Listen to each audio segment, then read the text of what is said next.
Radio Infinita, con el auspicio de BCI Corporate and Investment Banking, banqueros comprometidos con tu negocio desde 1937, presentan Mirada Financiera. La periodista Paulina Yarur analiza los principales hechos que mueven a los mercados financieros de Chile y el mundo. ¿Cómo están? Bienvenidos. Comienza Mirada Financiera en este martes 2 de agosto de 2016. Hoy transmitiendo desde el edificio corporativo BCI junto a Sergio Lehmann, economista jefe de Banco BCI. ¿Cómo estás, Sergio? Bienvenido. Muy bien, muchas gracias, Paulina. Hartas noticias en el día de hoy, sobre todo procedentes del ámbito internacional. Vamos a estar comentando, hay mucho nerviosismo en Europa con respecto a los bancos en esa zona, pero vamos a las bolsas que ven reflejada este nerviosismo que hay en los mercados. Parece que los bancos europeos no tuvieron un buen resultado en estos test de esfuerzo. Así es, tal cual. Vamos a estar comentando eso un rato más. Ahora vamos al Nikkei de Japón, que descendió en el día de hoy un 1.47, Hang Seng de Hong Kong arriba 1.09, Shanghái también arriba un 0.39. En Europa, FTSE 100 de Londres abajo un 0.74, CAC 40 de París un 1.84, DAX alemán 1.80 e IBEX 35 de España un 2.77%. También está problemado políticamente España. Hoy día salían declaraciones de Mariano Rajoy que si no hay consenso habría que llamar a una tercera elección. Increíble. Así es. Nos vamos a Estados Unidos, que también la bolsa está en roja. Es la tónica del mundo, la verdad, salvo los asiáticos. El Dow Jones baja un 0.76, Standard & Poor's 0.98, Nasdaq 1.23. En Santiago el IPSA también baja un 0.89 y el IXPA también desciende un 0.77. ¿Y qué pasó con el cobre? Pese al aumento de ayer, hoy día volvió a caer de una manera bastante importante. Un 0.44 en $2 con 28, $2.21, la libra contado grado A.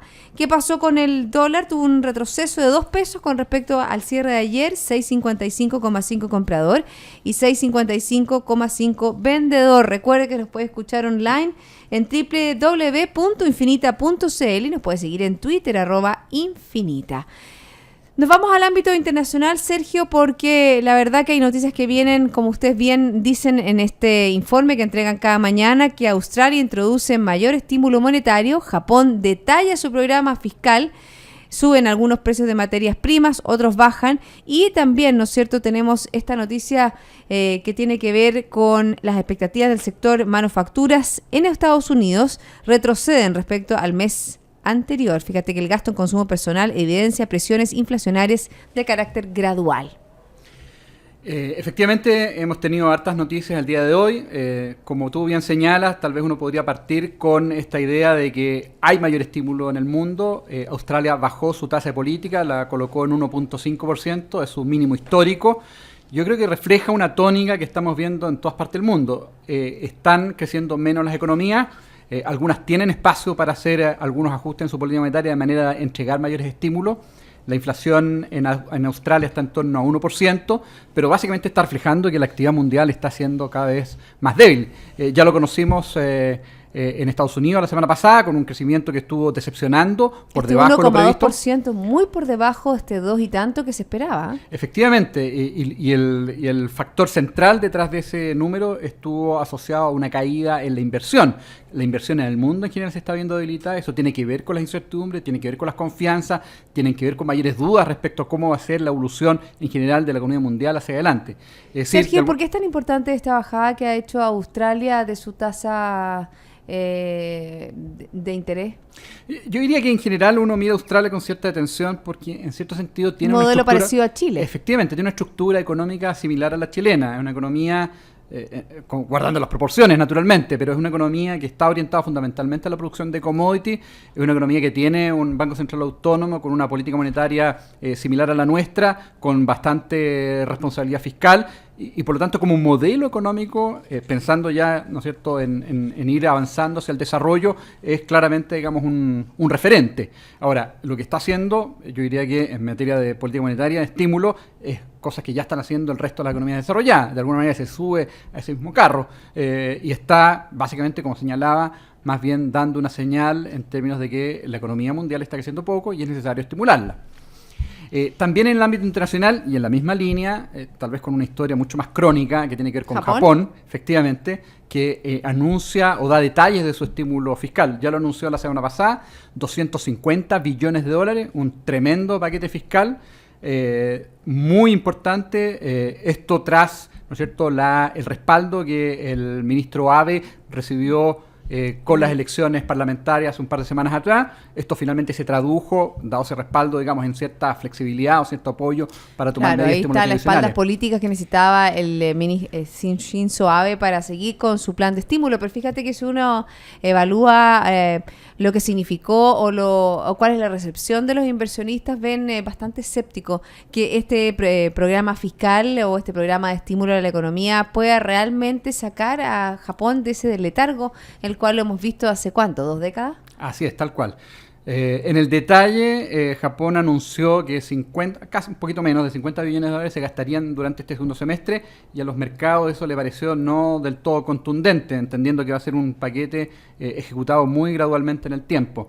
Pero efectivamente yo creo que hay ciertas dudas, o serias dudas más bien, respecto a cuál puede ser la efectividad de este paquete. Ya ha tenido estímulos parecidos en el pasado y no ha logrado Japón salir de este estancamiento de casi ya 2 décadas, como tú bien señalabas. Es decir, le ha costado mucho a Japón salir, digamos, de una situación de estancamiento económico. Japón fue perdiendo competitividad, no ha logrado recuperarla. La apreciación que ha tenido el yen hace algunas semanas atrás le quita espacio para poder recuperar actividad. ¿Por qué le quita espacio? Porque obviamente sus exportaciones ante el mundo se hacen más caras. Efectivamente, y esto no lo ha podido resolver. Yo creo que Japón no logró competir efectivamente, por ejemplo, con manufacturas chinas de otros países de Asia. Eso le fue quitando, digamos, espacio para crecer. Los japoneses además tienden a ser muy ahorrativos, por lo tanto por el lado de la demanda interna se logra poco estímulo, tal vez sí por el lado fiscal, que es lo que está tratando de hacer el ministro Abe. Y también está teniendo los mismos problemas que está teniendo la población en el mundo, una población que se está envejeciendo, y obviamente que ese culturalmente hace que la tendencia sea aún más ahorrativa. Fíjate que dentro de lo anunciado por Shinzo Abe en este plano fiscal, se pretende impulsar la infraestructura para recibir a turistas, construir trenes de alta velocidad y ayudar a pensionados de ingresos bajos y medianos. Sí, está buscando efectivamente lograr mayor estímulo por el lado de servicios turísticos particularmente.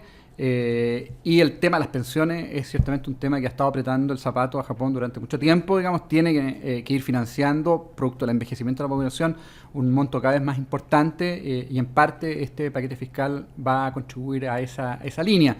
Pero nuevamente está reflejando un mundo que está debilitado, que hay muchos países, ya decíamos el caso australiano, ahora el caso japonés, ya sabemos el caso europeo, en Estados Unidos también lo sabemos, que están buscando dar mayor estímulo a su economía de manera de ir tratando de sacar adelante la economía. Pero al final yo diría, y por eso el escepticismo en los mercados, hay factores estructurales que están explicando la actual coyuntura, a nivel, ¿no es cierto?, de ineficiencia en algunos mercados, inflexibilidad, por ejemplo, en el caso europeo, falta de competitividad, falta de productividad. La productividad también ha venido cayendo, lo hemos conversado en otros programas. Sí.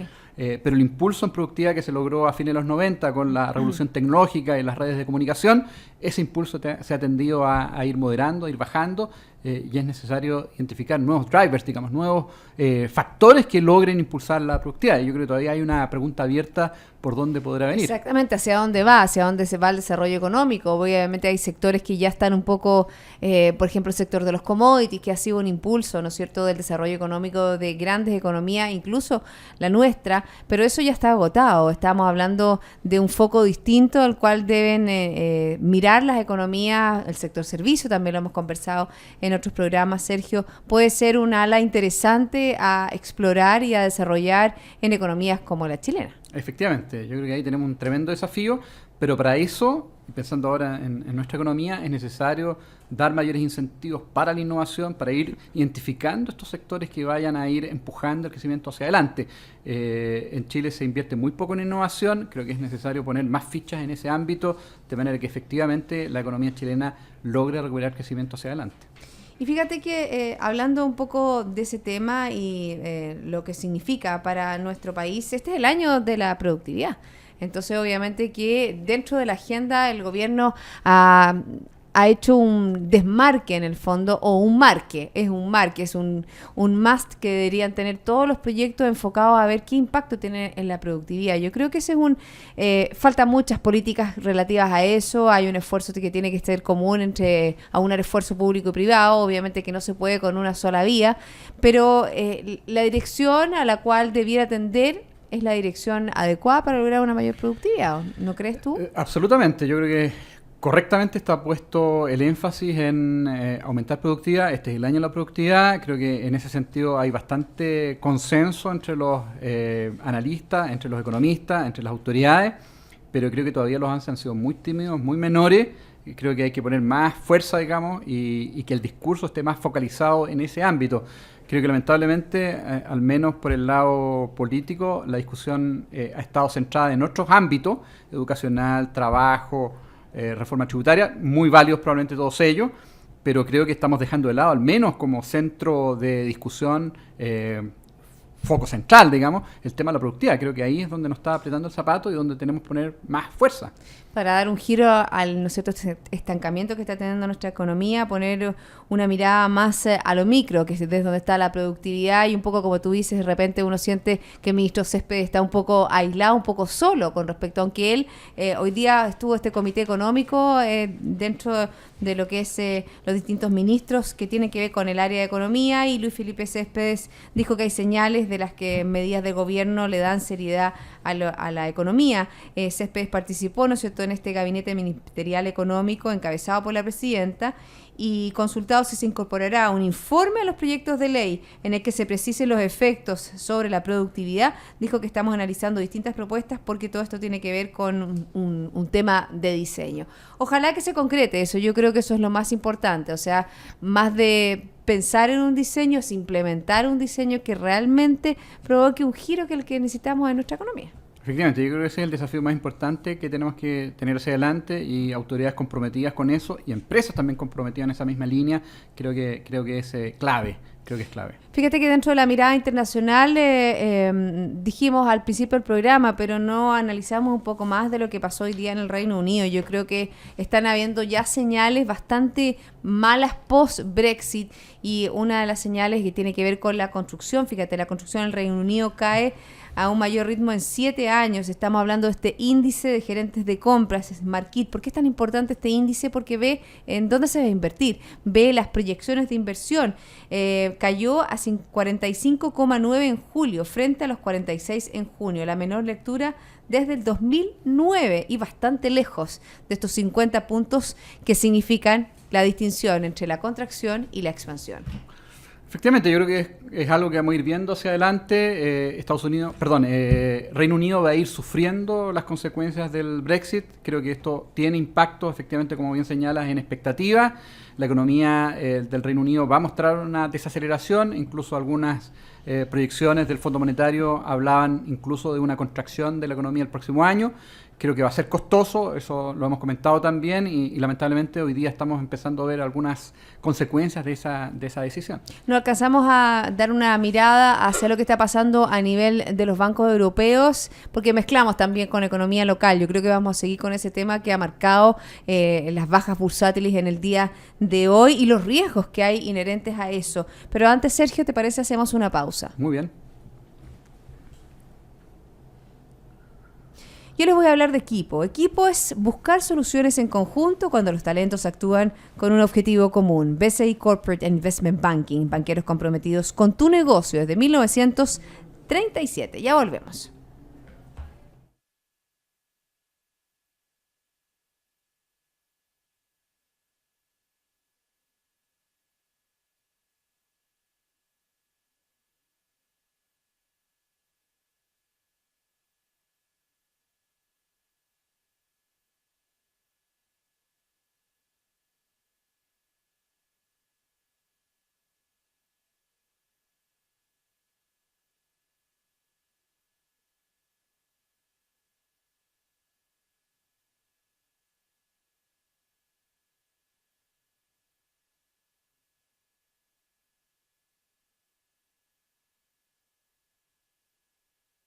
Ya estamos de vuelta, seguimos aquí haciendo mirada financiera junto a Sergio Lehmann, economista jefe de Banco BCI. Sergio, vámonos a esta noticia internacional que tiene que ver con el sistema bancario. ¿Está en problema el sistema bancario europeo? Efectivamente, hace rato ya que estaba mostrando ciertas luces de alerta. Después de la crisis, dio cuenta de que los bancos europeos estaban con una baja capitalización, comprometieron ajustes de manera de ir de alguna forma saneando sus balances, pero lamentablemente está a la vista que no han hecho los avances suficientes y de hecho si algo, a lo mejor incluso han retrocedido, particularmente los bancos italianos, donde hoy día hay mayor preocupación. Fueron conocidas las pruebas de estrés para ver cómo el balance de un banco reacciona frente a situaciones extremas. Básicamente eso es el ejercicio que se hace. O sea, pero por fíjate ejemplo, que está el Deutsche Bank y Credit también, Suisse sí. también han arrastrado casi un 5% al conjunto del sector, o sea, baja. Efectivamente, es decir, si bien la mayor preocupación está en los bancos italianos, otros bancos europeos también muestran un balance que no es del todo positivo, en el sentido de que frente a estas pruebas de extremo, digamos, en donde, por ejemplo, se considera una recesión muy profunda del país donde están instalados, donde funcionan, Europa en particular, una evolución muy negativa, digamos, de las tasas, tratar de identificar cómo, frente a esas situaciones más extremas, se comporta el banco. Esos son los ejercicios que se hicieron y mostraron que efectivamente varios bancos no están en una posición suficientemente sólida, o al menos acorde con las expectativas del regulador europeo. Y por lo tanto, frente a eso, hoy día los mercados están reaccionando muy negativamente, castigando con fuerza las acciones de bancos europeos y arrastrando en la misma línea las bolsas en general alrededor del mundo. Una cosa que también el mercado le llamó la atención es que estas pruebas de estrés se hicieron pre-Brexit, digamos, o por lo menos mirando los balances antes del Brexit. O sea, imagínate la situación ahora. Efectivamente, más entonces tensionadas todavía. efectivamente el mercado está leyendo que probablemente la situación es algo más deteriorada de lo que están mostrando estas pruebas, porque tras el Brexit, efectivamente la situación de los bancos se vio más debilitada, las tasas de interés bastante más bajas, tasas de interés negativas, por ejemplo, ¿no es cierto? Ya sabemos en el caso de Alemania. Y el Banco de Inglaterra esta semana también podría tener un movimiento de tasas, dicen que bajaría la tasa de interés, ¿o no? Efectivamente existe esa expectativa, alguna expectativa en la misma línea hubo hace un mes atrás, tras el Brexit, no hizo nada el Banco de Inglaterra, así que podría dar una sorpresa, pero yo creo que tras, ¿no es cierto?, estas señales de expectativas deterioradas, probablemente conozcamos alguna o veamos alguna señal de estímulo monetario por parte de Inglaterra. Ya ha dado algunas señales de estímulo por el lado de tributos, por el lado fiscal entonces, pero claramente da esta mirada algo más negativa en materia de actividad y que el mismo Fondo Monetario, ya lo decíamos, digamos, estaba anticipando a través de un ejercicio que publicó hace un par de meses atrás a propósito del Brexit, con un impacto en términos de actividad muy significativo. Yo creo que es probable que veamos algunas medidas estimulativas del lado económico adicionales en el caso inglés. Volviendo a nuestro país, me gustaría también tocar una discusión que se abrió hace ya un par de días con esta marcha en contra de las AFP. Y fíjate, porque está aquí nuevamente el que creó el sistema de las AFP, estamos hablando de José Piñera, y que se ha generado una verdadera polémica de dimes y diretes, y uno obviamente que aquí el centro del tema es que se haga una discusión, pero que se ponga en el centro elementos más bien técnicos que más bien políticos o oportunistas o populistas, como quiera llamar. Hay un montón de sinónimos para un mismo concepto. Por ejemplo, hoy día el ministro de Hacienda, Rodrigo Valdés, salió al paso de los comentarios expresados por José Piñera, quien se ha mostrado, por supuesto, a defensa del actual sistema de las AFP. Dijo el exministro del Trabajo y denominado padre de las AFP, dijo: el tema de las pensiones se discute en serio, no por Twitter. Y obviamente que hay distintos cuestionamientos hacia la figura de José Piñera, hacia la figura, ¿no es cierto?, del creador de este sistema. Pero obviamente que es un sistema y que hay que hacer un mejoramiento. Leí ayer una columna, un análisis bien interesante que hizo Sebastián Edwards con respecto a ese tema, en este sistema mixto en el cual hace falta hacer un montón de modernizaciones para dejarlo 2.0, porque no está nada de 2.0. Efectivamente, yo creo que primero hay que partir con el mensaje que efectivamente la discusión tiene que ser técnica y no política. Si entramos en el ámbito político, esto se puede desvirtuar y efectivamente llevar a un camino muy negativo, muy negro, las experiencias de países que han cambiado sistema, el caso argentino, por ejemplo, un sistema de AFP a un sistema de reparto, no ha sido bueno porque es necesario ir financiando eso y claramente va a significar un problema probablemente, digamos, para estos países en el futuro en la medida que no lo tengan bien financiado.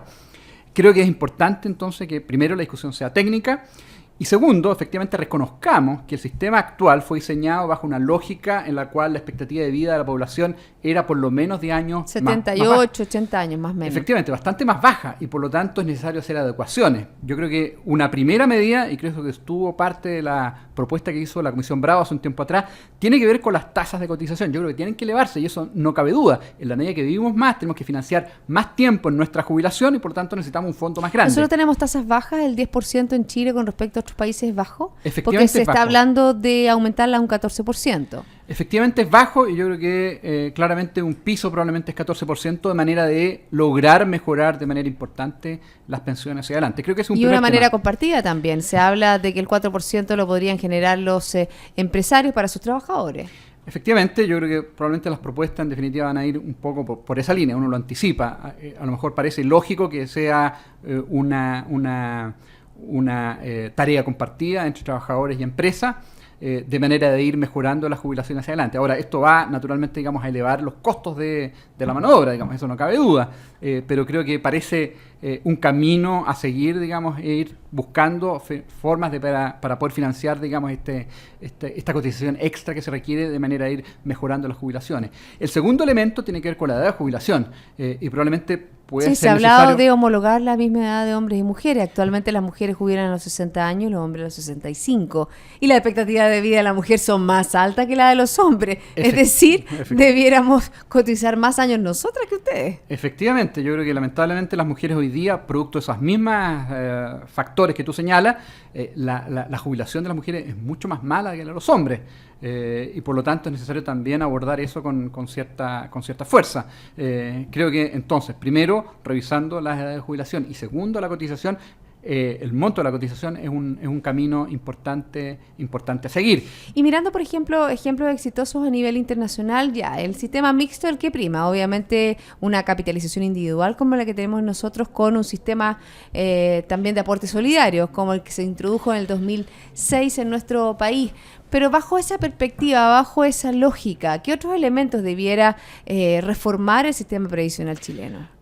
A ver, yo creo que das en el clavo en el sentido que adicionalmente hay que fortalecer el sistema, digamos, de apoyo estatal a aquellas jubilaciones que están resultando demasiado bajas. Creo que efectivamente... Se habla de subir de un 60% a un 80%.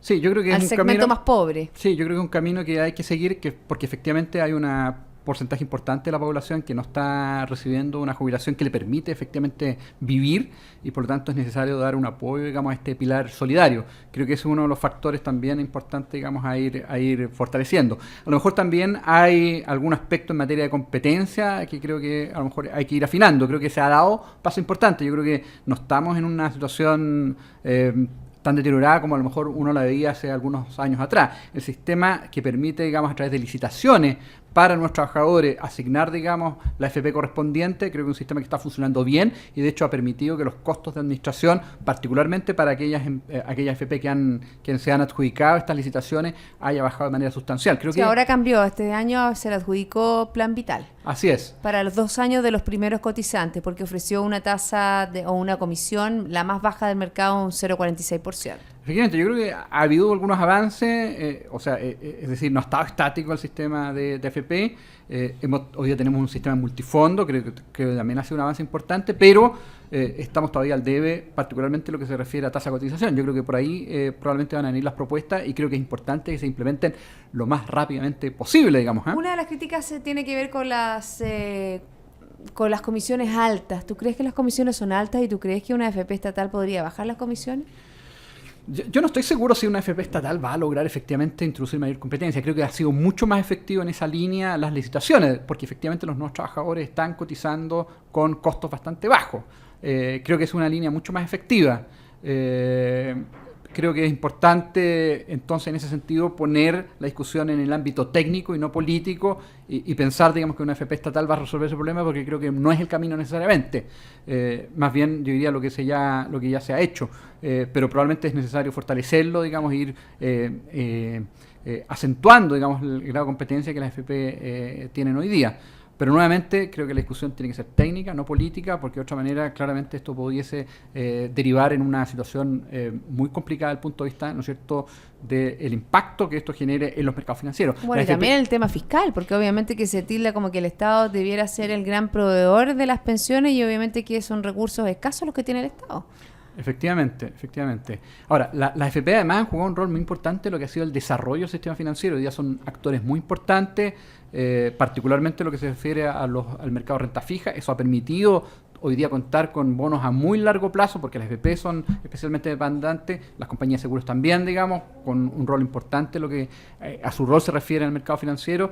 Creo que no perdamos tampoco de vista, digamos, el rol que han jugado también en ese ámbito. Sí, yo creo que es importante, o sea, se ha demonizado el instrumento y obviamente que lo que hay que hacer es introducir algunos cambios para que este instrumento funcione mejor. Pero como tú bien dices, Sergio, han sido un sistema que le ha permitido al país desarrollarse en distintos ámbitos. O sea, las inversiones a muchos años, que son las que con cuenta las AFP, han permitido desarrollo importante en temas como infraestructura y desarrollo del país. Así es que creo que tiene que estar en su justa medida la discusión, que no es una discusión válida por justamente, digamos, las pensiones realmente bajas que algún porcentaje importante de la población está recibiendo. Pero creo que es importante definir bien claramente, digamos, este marco de discusión. Bueno, se nos acabó el programa. Como siempre, un gusto haber contado con tu presencia, Sergio. Muchas gracias. El gusto, por cierto, siempre es mío. Muchas gracias a ti. Bueno, y de todos ustedes, la invitación es a continuar junto a Radio Infinita. Nosotros nos reencontramos mañana a las 2 para dar una nueva mirada financiera. Esto fue Mirada Financiera, con el auspicio de BCI Corporate and Investment Banking, banqueros comprometidos con tu negocio desde 1937.